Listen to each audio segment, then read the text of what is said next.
Hi Libra, this is Jav. Welcome po sa ating channel. At ito ang inyong Daily Gabay Tarot Reading. Kung naka-resonate kayo, comment down. Kung hindi kayo naka-resonate, ibigay niyo po sa iba kasi general reading po ito. This is for you, Libra.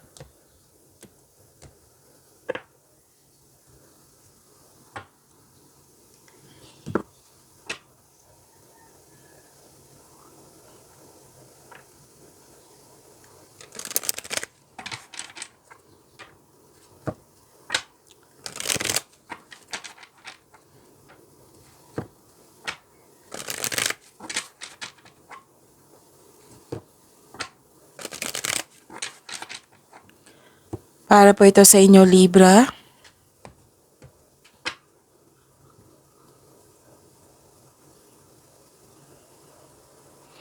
Maraming salamat po sa inyong patuloy na suporta at maraming salamat din po sa mga hindi nag-skip ng ads.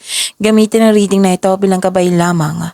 Sa mga hindi pa nag-subscribe, subscribe na po kayo at click bell notification para malaman nyo na may bago tayong video. Para sa mga gusto magpa-reading, comment po kayo ng personal reading. Again, comment kayo ng personal reading and check my reply sa comment section.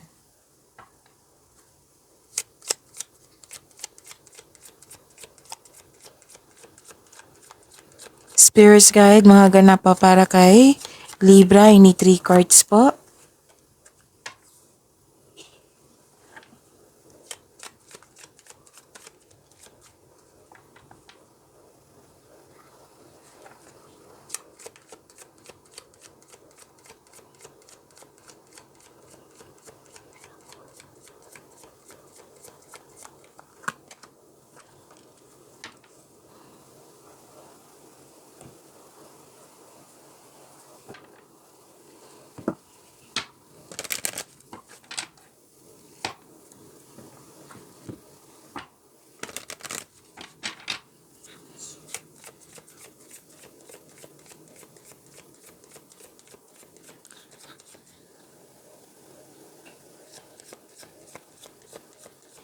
Spirits Guide, mga mensahe pa para kay Libra. I need 2 cards po.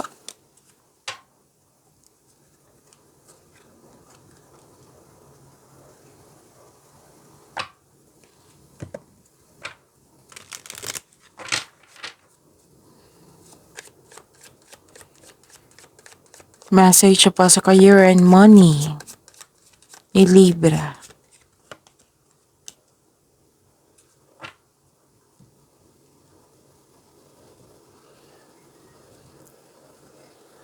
Libra. Libra, stop overthinking kasi nakita ko dito nag-overthink kayo. Pwede na nag-overanalyze. Oo, nakaka-drain niya ng energy. Paalala lang po. Para kang nagtrabaho ng whole day niyan. Okay, so you have to stop overthinking. Like, bigyan niyo po ng solusyon. Kung hindi pa kaya, then change the channel. Magkaroon kayo ng time for reflection or mindfulness cues. Yan, makatulong yan sa pag-stop ng overthinking. May fear ako nakikita dito. Doubt, hesitation. Okay, so sana'y ma-overcome nyo yan, Libra. And pwede din nag-overthink kayo kasi may nakita kong offer sa inyo. Pinag-isipan mo na mabuti. So may offer ako nakikita dito, proposal. Oo. Proposal po sa isang tao. Okay? Pwede nagkaroon kayo ng deal, nagkaroon kayo ng usapan, nagkaroon ng promises, nagkaroon ng agreement. Pwede long-term agreement to. May nakita ko ditong signing of contract kasi nagkasundo kayo sa isang tao. Dalawang tao kasi nakikita ko dito. It might be this is you or sa isang tao or yung dalawang tao na concern mo. Pero most likely this is you as isang tao na nagkaroon ng pagkakasundo. So may signing of contract dito. Tapos may nakita rin ako ditong pwedeng sa buhay pag-ibig to na bagong pasok sa buhay pag-ibig. Nagkasundo. At okay. May nakita ko ditong kasal, ikakasal, engagement, proposal. At may nag-uusap tungkol sa marriage contract.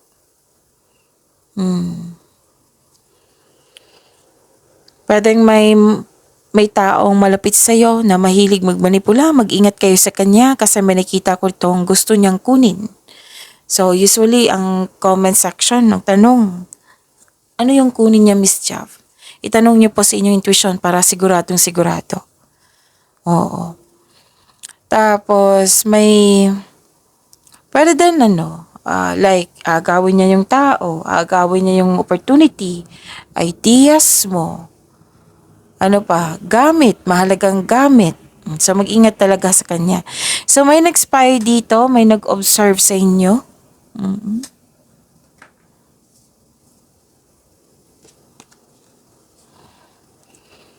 So message for you, seek clarity.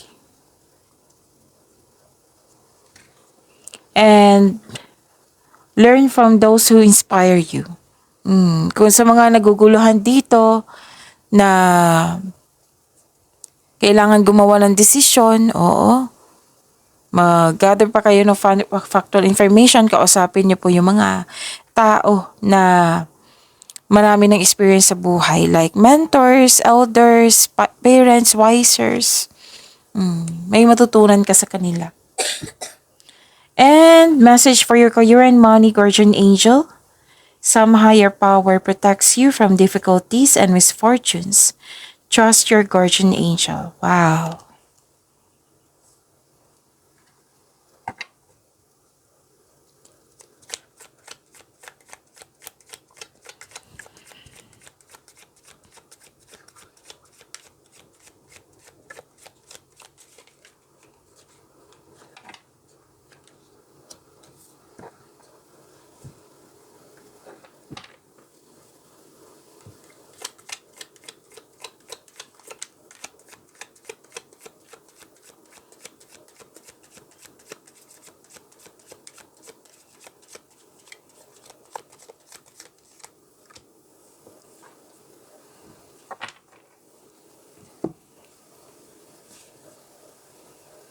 Okay, kung may narinig kayo or may nakita kayong repeating message, yan po yung pinupush ng cards nyo.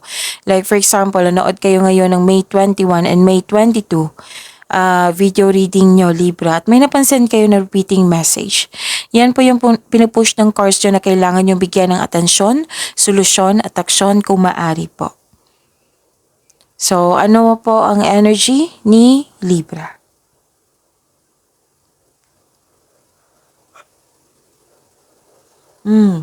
Alagaan niyo po daw yung sarili niyo. Sabi po ng card niyo po. Alagaan ang sarili, pwede din alagaan ang relasyon, alagaan ang career and money. Isipin niyo po yung inspiration niyo sa buhay. Kailangan niyo ng kausap dito, Libra. Kasi may nakita ko ditong inaction, lack of concentration, lack of inspiration. Yung sabi ko kanina sa inyo na kailangan kayong may kausap. Oo. Learn from those who inspire you.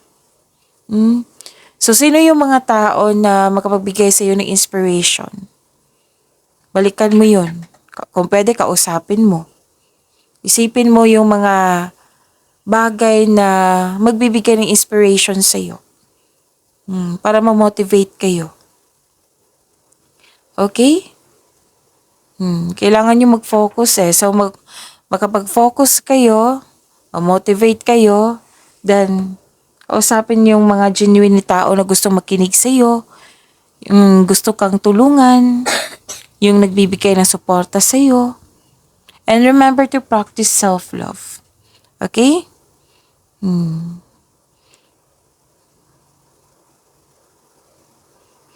At may paalala ang card niyo po dito na huwag kayo mag-create ng blockages. Like for example, hindi ko kaya to, hindi ko mabibigyan ng desisyon to, or plano. Yung mga ganyan, negativity, mag-create yan ng blockages. Huwag po. Okay? Instead, i-attract mo yung gusto mong mangyari. Like, magagawa ko to. Mabibigyan ko ito ng magandang desisyon, magandang plano, magiging successful ako. Nun.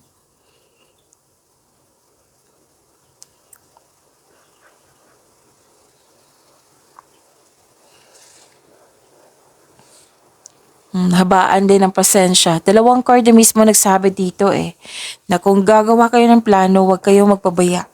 Gamitin nyo yung talino nyo, experiences nyo, skills. If not enough, gather kayo ng factual information. Yung sabi ko nga sa inyo kanina. Na which is dalawang card na nagsabi din dito at isang card.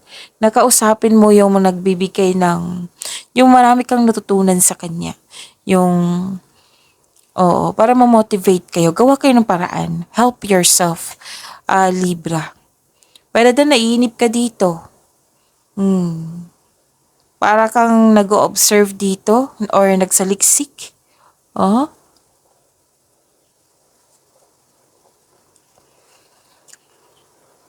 So, may hinihintay kang tao na gumawa ng hakbang bago ka kumilos. So, yun ha. Yung paalala ng card dito na habaan ng pasensya. Tapos, magkaroon ng konkretong plano. Kasi kung magkakaroon ka ng konkretong plano, mawawala itong fear, doubt, hesitation, hindi ka na maguguluhan. Kasi alam na alam mo yung gagawin mo So, balikan nyo yung plano nyo. Siguraduhin konkretong plano yan.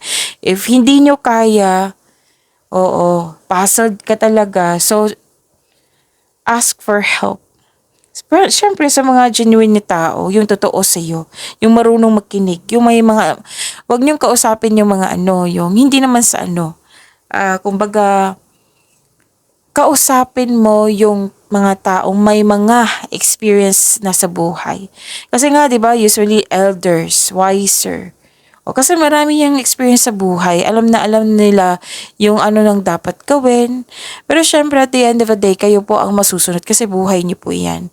Pero why not i-try nyo? I-ask nyo. Kasi sabi ng card dito, learn from those who inspire you. Huwag kayong mag-alala kasi divinely guided naman kayo. Trust your guardian angel. Nagbigay ito ng protection sa inyo from difficulties and misfortunes. Okay? Na I believe natatalo kayo sa inyong emotions dito sa inyong isipan. Lalo na nag-overthink kayo. So yun, you have to move out from this overthinking na yan. Gawa kayo ng paraan. Okay?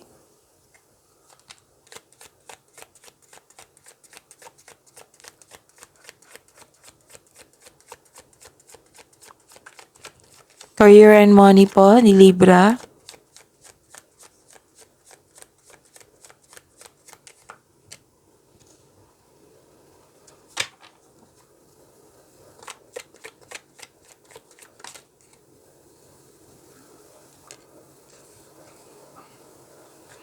Sabi ko naman sa inyo may nagkasundo dito dalawang tao. Ikaw at siya. Or pwede din witness ka sa dalawang tao. Pero most likely talaga kayo ito sa isang tao na nagkasundo kayo.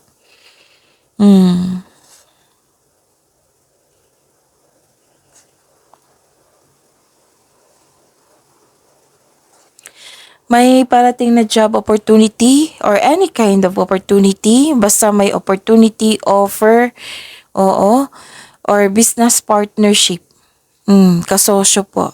So, sabi ng card dito, grab mo na yung opportunity na ito dahil may nakita ko ditong financial growth. Basta planuhin ng mabuti at sipagan sa araw-araw. Okay? Di ba ang ganda? So, claim nyo po itong opportunity na ito, partnership. Pwede din magbibigay siya ng tulong sa iyo. Pwedeng hindi material na bagay, kundi pwedeng material na bagay, pwede din hindi. Yung ideas na kung ano yung dapat mong gawin para para ma-motivate ka. Okay? Pero most likely opportunity to or partnership. Nagtutulungan. Pwede din teamwork to, nakipag-teammate sa'yo, magtutulungan kayo. Actually, sa journey na ito, Libra, marami kang matutunan. So, yun, makaka-receive kayo ng good news. And this offer, this opportunity po, partnership na katadhana po ito. So yun na, may pagkakasundo, partnership, magkakaroon ng balanse, lalo na sa kaperahan.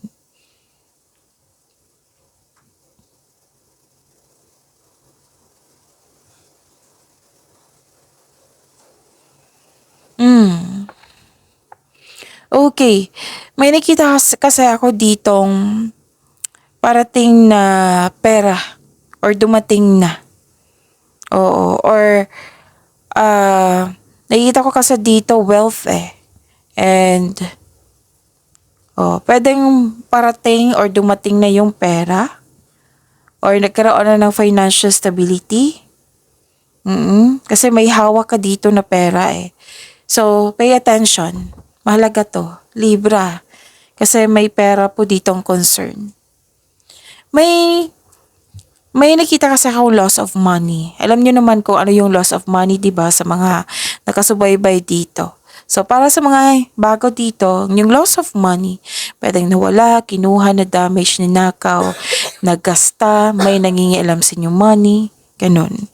So, pay attention ha. It might be may tao, 'di ba, na may gustong kunin sa iyo kasi may sabi din dito sa oracle cards nyo na may taong may gusto siyang kunin sa iyo. Okay? 'Yon. So mag-ingat kasi may loss of money dito. Or pwede din na may concern kasi isang tao na hindi marunong mag-handle ng money. Gasta ng gasta. Or hindi niya na maayos talagang na-handle yung money. So, pag-usapan nyo yan kasi mahalaga din yan. And I'm sure pinaghirapan nyo din yan. Okay? So, may sabi din dito na to focus sa material wealth. It might be overspending to sa trabaho rin. Pwede din na kailangan kasi dito na balansehin lalo na yung kung nakaramdam ka ng pagod or yung enough time para magtrabaho, syempre kailangan ng pahingan yan. Balanse nga. Tapos may concern kayo sa greedy na tao or too much focus nga sa material wealth. May dito, may ganap dito, pushing forcefully to see the result. It might be nag-overspend ka dyan or let's say this is overtime sa trabaho kasi gusto mong may makuha.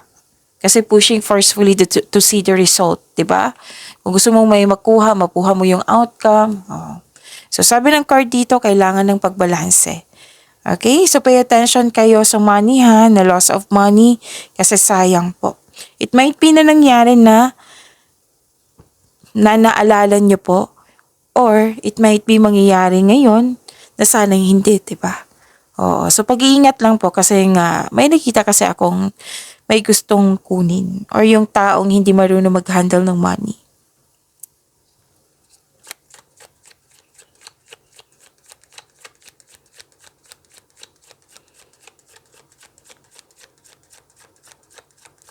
Love life, self-love, partnership, and romance, Libra.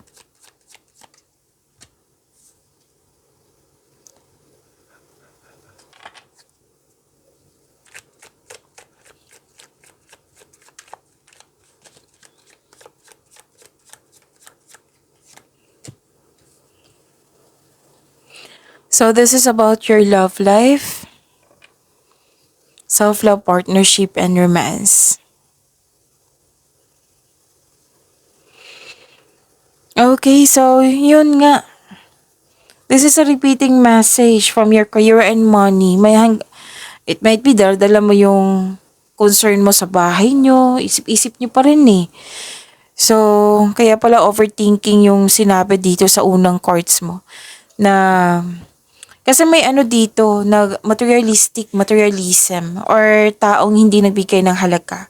Overspending sa trabaho, na walang time sa'yo, overspending sa pera. Kailangan ng balanse po dito.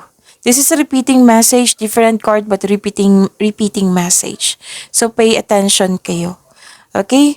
Kung wala na kayong, kumbaga kung kayo ito na may concern sa overspending sa trabaho, so balansehin talaga. Okay?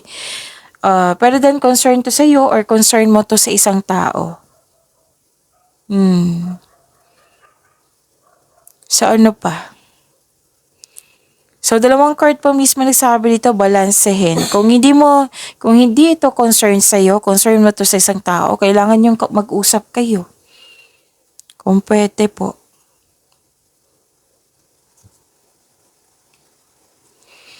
Okay, so this is, dalawang card kasi nagsabi dito, Libra, may concern talaga kayo sa isang tao na hindi marunong magbigay halaga. Nang dahil sa kanya, sa mga nangyari, nang dahil sa mga ginagawa, hindi naging stable yung emotion mo. Oo. Tapos, ang ilan sa inyo, may takot lumabas sa comfort zone. Tapos, mag-ingat din sa communication mo sa ibang tao. Baka may masabi ka na hindi maganda sa kanya.